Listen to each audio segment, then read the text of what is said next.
부동산에 대한 고민을 풀어보는 시간, 고민썰 지금부터 시작하겠습니다. 네. 자, 그럼 첫 번째 고민부터 살펴보도록 하겠습니다. 자, 유땡땡님, 이거 질문 남기시려면요, 이 하단에 그 네임카드 그리고 첫 번째 댓글 보시면은 이 폼이 있어요. 네이버 폼에다가 고민을 올려주시면 저희가 그때 주제랑 맞게 되면은 그것을 그대로 또 채택을 해서 이렇게 같이 고민하는 시간 갖도록 할 테니까 고민썰을 위해서 폼 참여도 많이 부탁드리도록 하겠습니다. 자, 시작해 보죠. 자, 결혼 전에 각자 주택을 가지고 있었는데 다주택을 피하기 위해서 한시적 2주택 기간에 제 집을 팔고 와이프 집을 남겼습니다. 후에 공동명의가 여러모로 유리하다고 해서 와이프 집을 공동명의로 바꾸려 했는데 상당한 비용이 든다고 해서 포기했습니다. 그래서 레미안 옥수 리버젠 전용 84의 실거주입니다. 지금이라도 공동명의로 바꾸는 게 유리할까요? 라고 질문을 하셨습니다. 이러신 분 굉장히 많죠? 네, 굉장히 많이 하시는 질문인데, 이거는 여러 가지를 좀 보셔야 돼요. 세금도 보셔야 되고, 본인의 성향, 그리고 가지고 있는 주택에 대한 예상 보유 기간, 이런 것들을 좀 잘 보셔야 되는데, 일단, 레미안 옥수 리버젠, 좋은 아파트죠. 네. 자, 지금 보니까 일시적 2주택 기간 안에 남편 이름을 팔아서 일단 비과세를 받으신 것 같고, 그리고 이제 와이프 단독 명의로 지금 가지고 있는데, 레미안 옥수 리버젠이 지금 한 대략 실거래가가 어느 정도 할까요? 노부님 저게? 저게 지금 이제 20억 정도 보시면 돼요. 그렇죠. 20억 정도 네. 넘겠죠. 네. 그러면은 저게 공시 가격이 제가 기억하기로는 한 13억, 14억 정도 하면 될 거예요. 자, 계산하기 편하게 제가 14억이라고 할게요.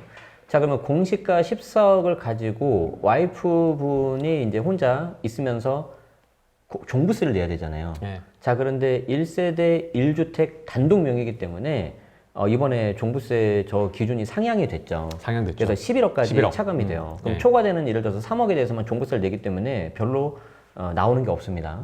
종부세는. 자, 그런데 저거를 공동 명의로 만약에 바꾸면 남편 6억, 아내 6억 해가지고 12억까지 되기 때문에 공동 명의가 종부세에서는 훨씬 조금 더 유리하고요. 네. 더 좋은 게 뭐냐면 공동 명의 가지고 1주택 하면 내가 매년 그거를 계산해가지고 단독으로 할지 공동으로 할지 선택을 할 수가 선택할 수 있어요. 있잖아요. 네. 자, 그리고 더 좋은 게 뭐예요? 나중에 양도소득세에서도 차감이 그쵸. 되죠. 그런데 지금 공동명의로 바꿀 때 뭐가 문제예요? 취득세가 취득세. 나가잖아요. 네. 자, 그럼 아까 우리 봤었죠. 공시 가격이 14억이다. 그럼 그 중에 절반 7억에 대해서 내가 명의를 넘겨버린다. 그 7억에 대해서 4% 정도 취득세 나오거든요. 그럼 대충 계산해봐도 한 3천만 원 나와요. 자, 그러면 내가 3천만 원을 들여서 바꿀 거냐 말 거냐? 그러면 답이 딱 나오죠. 3천만 원 취득세를 내가 지금 냈는데 저 3천만 원 취득세를 내서 종부세 줄어드는 금액, 이게 이제 뭐 10년 가지고 있으면은 뭐 1년에 100만 원이라면은 10년이니까 1000만 원이 되겠죠. 네. 자, 그리고 나중에 올랐을 때 양도세 차익, 예를 들어서 양도 차익 1억일 때 단독 공동하면 대략 한 500만 원으로 세이브 된단 말이에요. 네. 그럼 뭐 2억, 5억 그러면 더 늘어나겠죠. 그래서 저 양도세는 한 몇 천만 원 돼서 많이 오르니까 네. 제가 봤을 땐 3천만 원 넘길 거예요. 음. 세이브 되는 게. 자, 그런데 내가 개인적인 사정이 있어서 지금 저 레미안을 한 3년 후에 팔고 싶어. 그러면 안 되죠. 그러면 안 되지. 굳이 할 필요가 네. 없어요. 그렇기 때문에 저걸 하시려면 내가 여기서 언제까지 살 거냐.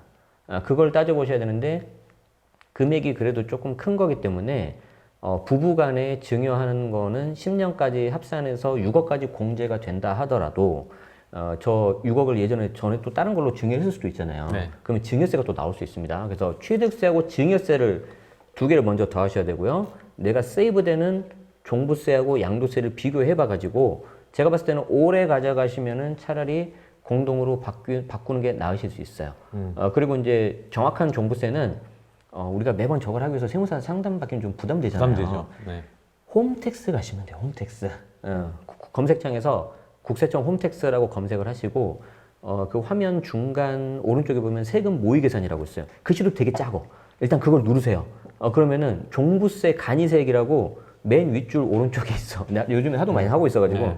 그러면 그거를 눌러가지고 간이세액 계산할 수가 있어요. 그래서 단독명의일 때, 공동명의일 때 비교를 해보세요. 종부세 자체가 줄어드는 건 제가 봤을 때 얼마 안 될 거예요. 그렇죠. 예. 종부세 생각하면은 사실 안 하는 게 전 더 나을 것 같고. 예, 예, 예. 왜냐하면 이제 보면 이제 일시적 2주택을 활용하신 분이에요. 예, 예, 예. 그러면 세금에 대해서 굉장히 민감하시고 네, 또 네, 실거주를 오랫동안 할 요량인 게 너무 보여가지고 네. 그렇게 되긴 하지만 이게 길게 가면 갈수록 아까도 말했지만 이제 공시 가격은 계속 올라갈 테니까 나중에 또 종부세도 어떻게 될지 모르는 상황이잖아요. 그렇죠. 네, 그러다 보니까 저 같으면은 3천만 원 정도면 그냥 해두는 게 그러니까 추가적인 투자를 할 때도 유리할 것 같고. 그러니까 이제 기존의 증여 여부가 좀 중요해요. 그리고 저는 더 오히려 궁금한 게 뭔지 알아요? 저 팔았던 집이 뭔지가 궁금해요. 저 판 집이 오히려 갖고 있는 게 나을 수도 있어요. 아마 비과세 보고 했겠지. 그런데 자 봐요. 이제 물론 이제 저분 케이스는 다를 수가 있는데 어떤 분이 굉장히 그 비과세에 대해서 이제 그 고민을 하셔가지고 어떻게든 비과세 받는다고 했는데 이제 제가 실례지만 그 양도 차익이 어느 정도 되냐? 봤더니 어떤 사람이 5천만 원인 거예요. 그러면 이제 비과세 받아서 세이브하시면 한 1,000만 원 정도거든요. 물론 1,000만 원 큰 돈이죠. 좀 큰 돈이죠. 그런데 가지고 있으면은 1,000만 원보다 더 오를 집이더라고 제가 보니까. 근데 이제 무서운 게 뭐예요? 양도세 중과 그리고 보유세 이런 거거든요. 그래서 이제 그 부분에 대한 뭐 내가 어떤 플랜이 있다. 이거는 세금뿐만 아니라 투자 가치도 같이 보셔야 돼요. 그래서 예를 들어서 극단적인 케이스를 하나 말씀드릴 텐데 예를 들어서 내가 가지고 있었던 집이 A고 현재 지금 고민 중인 게 레미안이잖아요. 그게 B라고 합시다. A, B가 있는데 난 둘 다 가지고 가고 싶어. 저럴 때 할 수 있는 방법이 하나가 있어요. 뭐냐면 그냥 나는 저 옆에 그냥 월세로 가는 거예요. 그리고 저 두 개를 전세 놓거나 월세를 놔가지고 거기서 나오는 월세로 월세를 내면 돼요. 보유세 내고. 네. 근데 이런 걸 말하면 싫어하죠. 위에서. 네. 그래서 전세자금 대출 아까 일부에서 말씀드린 것처럼 줄이는 거예요. 그런 것도 있어요. 제가 봤을 때. 네. 그렇기 때문에 잘 고민하셔야 돼요. 왜냐하면 지금은 뭐 요즘 유행하는 말이 벼락부자도 있지만 벼락거지도 있잖아요. 그쵸. 내가 그걸 잘 못해버리면은. 그래서 의사결정에 대한 문제이기 때문에 한번 좀 진지하게 좀 생각들을 하시고 좀 고정관념에서 벗어나시면 좋겠습니다. 저도 세금 강의를 하지만 세금 강의하는 사람 중에서 저처럼 비과세 받지 말아라 하는 사람 없어요. 없어요. 없어요. 단언컨대 없어요. 왜냐하면 비과세 받는 게 안 좋을 수도 있고 두 번째는 뭐가 있냐면 비과세 사고 엄청 많이 나요. 다음에 한 번 더 불러주시면 제가 말씀드릴 건데 그렇죠. 안 내고 넘어갔다가 쏙 나중에 들어가야지. 세금 터지고. 왜냐면 비과세가 너무 어려워졌어요. 그래서 나는 비과세라고 해서 했는데 사고 나는 케이스가 너무 많아요 지금 주변에. 그래서 오히려 그럴 때는 역발상 차라리 비과세 내가 안 받는다 깔끔하게 그게 차라리 나올 수도 있습니다. 그래서 한번 잘 고민해 보시기 바랍니다. 좋은 말씀 해주셨어요. 이 세금 그냥 무조건 세무사를 찾아가면 그 어떻게 팔아야 되는지에 전문적이신 분들이라서 파는 것을 추천드리는 사람이 되게 많아요. 근데 여러분들이 세무사님들을 찾아가기 전에 이 자산에 대해서 그 어느 만큼의 신뢰가 있는지 그리고 어느 정도의 미래 가치가 있는지 결정을 먼저 한 뒤에 팔지 말지를 먼저 결정한 뒤에 세무사를 찾아가야지 그냥 찾아가면은 세금이 가장 덜 나오는 방법만 안내해 줍니다. 그래서 나중에 시간이 흘렀을 때 후회하신 케이스를 저는 정말 많이 봤거든요. 예. 그래서 좋은 말씀이에요. 무조건 자산을 체크한 다음에 세금을 체크해라. 예전에 비과세가 중요한 게 아니다. 예전에 제 직장 동료였는데 이제 일시적 2주택 비과세로 1번 팔고 2번 해서 이제 1번을 비과세 받는데요. 가지고 그럼 비과세가 될 것 같다라고 말을 해줬어요. 근데 보니까 2번이 분당이고 1번이 강남이었어요. 그래서 내가 때렸지 이렇게. 그런 거는 비과세 받는 거 아니라고. 그러니까 이제 극단적인 케이스긴 한데 한번 그런 것들도 이렇게 좀 비교를 하셔야 됩니다. 자, 두 번째 사연으로 넘어가겠습니다. 자, 안땡땡님. 자, 주택임대사업자가 종합소득세 신고 시 세액 감면을 받으면 훗날 양도시에 감가상각 의제 적용으로 양도소득세가 매우 증가한다는데 관련해서 자세하게 알고 싶습니다. 이거는 이제 좀 굉장히 좀 깊숙하고 좀 어려운 내용이긴 한데 딱 봐도 어렵다. 그러니까 이제 이거는 개인의 과세책에 대해서 좀 이해를 하셔야 되는데요. 내가 이제 임대를 해가지고 거기서 나온 소득이 나오면 이제 사업소득으로 들어가가지고 매년 5월달에 종합소득세 신고를 해야 돼요. 근데 이제 그 종합소득세 신고 나온 부분에 있어서 여러분들이 이제 좀 세금이 좀 부담이 되니까 이거를 좀 줄여달라 하시는 분들이 있어요. 그러면 가지고 있는 그 주택, 물론 상가도 마찬가지입니다. 저 주택에 있어서 감가상각을 해버려요. 네. 그럼 감가상각은 해당 연도 사업소득에서 이제 그 비용 처리가 돼가지고 네. 그 종합소득세가 좀 줄어들 수가 있거든요. 근데 주택 같은 경우에도 저게 이제 강제로 되느냐 안 되느냐는 좀 약간 이슈가 있어요. 근데 우리는 된다고 가정을 한번 해보자고요. 네. 자, 그러면은 그 해당 주택 그 건물분에 대해서 감가가 되잖아요. 당연히 토지는 안 되니까. 네. 그래서 감가상각을 매년 1,000만 원씩 받았어요. 한 10년을 했어요. 그러면 그 매년 1,000만 원씩 해서 종합소득세가 줄어들잖아요. 근데 취득가가 그만큼 1억, 10년이니까 1억이잖아요. 취득가가 줄어들어 버려요. 네. 그러면 나중에 팔 때 그만큼 양도 차익이 1억이 커져 버리잖아요. 그럼 일반 과세만 해도 그 양도 차익 1억 늘어난 거에 대해서 해당되는 세율 적용 받아가지고 몇 천만 원씩 늘어날 수가 있단 말이에요. 자, 그러면은 나중에 그걸 계산해 봐야 되는 거죠. 나중에 계산해 봤을 때 내가 차라리 지금 종소세를 줄이는 것보다 양도세를 그냥 취득가 그 상태에서 해서 줄이는 게 더 낫다.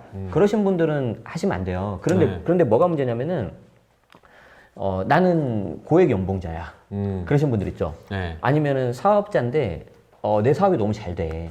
그래서 매년 내는 종소세가 막 엄청 많은 거예요. 막 최고 세율로 막 근접하게. 그러면 저거 하셔야 돼요. 왜냐하면 지금 당장 내가 세금이 많이 나가는데 나중에 언제 나중에 할지 팔더라도 네. 뭐 언제 팔지 모르는 거고 또 이게 길게 가져가시는 분들은 그때가 하자는 거죠. 그래서 저렇게 해가지고 줄이는 경우가 있고 상가 같은 경우에는 저렇게 해가지고 나중에 상속을 하면 상관이 없어요. 아. 그러니까 저거를 네. 했을 때 그 종소세 하는 감가가 적용이 안 돼. 저도 이 네. 상가들은 네. 사실 양도하는 게 사실 쉽지 않거든요. 개인으로 하면은 양도세가 너무 많이 나와요. 그래서 음. 법인으로 하고 네. 저걸 나중에 상속할 때 상속을 하면 되는데 평소에 저거 감가상가 그냥 하면은 상관없어요. 좋은 팁이네요. 일단은 우리가 상가를 사야 되겠죠. 건물을 네. 사야 되겠죠. 네. 이제는 뭐 주택 규제도 많은데. 그래서 만약에 내가 평소에 나가는 종소세가 많고 연봉이 많다 그러신 분들은 감가상각 하시고요. 그게 아니신 분들은 이제 좀 그냥 놔둬라. 놔둬라. 가만히. 근데 좀 저걸 이제 강제 상각하냐 그 부분은 좀 이슈가 있는 것 같긴 하는데 5월달 매월 종소세 신고하실 때 담당해주는 세무사님 통해 가지고 좀 한 번 더 검증하시고 왜냐하면 저분의 다른 소득을 다 알아야 돼요. 네. 그래서 그걸 좀 같이 말씀하셔가지고 좀 의논하시는 게 좋겠습니다. 네. 정리를 해보자면 종합소득세 신고니까 네네. 기본의 다른 이 저촉되는 소득도 판단을 해서 결정해야 네네네. 된다. 네, 이렇게 지금 말씀을 해주신 거예요. 네네네. 자, 그래서 오늘 또 두 번째 질문까지 마무리를 해봤습니다. 오랜만에 우리 네네. 오랜만에 만났어요. 오랜만에 만나가지고 같이 실시간 방송했는데 네. 어떠셨나요? 너무 재밌었습니다. 일단은 또 이렇게 직방에서 새로운 코너를 하시는데 이렇게 불러주셔서 네. 감사하고요. 특히 이제 전에 이제 놀부님하고도 한번 했었는데 오랜만에 이렇게 좀 보면서 호흡을 맞춰서 저 역시 즐거운 시간이었습니다. 그래서 우리 그 새롭게 시작하는 부동산 썰브라더 코너 네. 앞으로 계속 더 여러분들 많이 관심 가져주시고 도움되는 정보 훨씬 더 많이 알려주실 거라고 생각합니다. 오늘 정말 즐거웠습니다. 네, 오늘 저도 오랜만에 또 뵈가지고 네.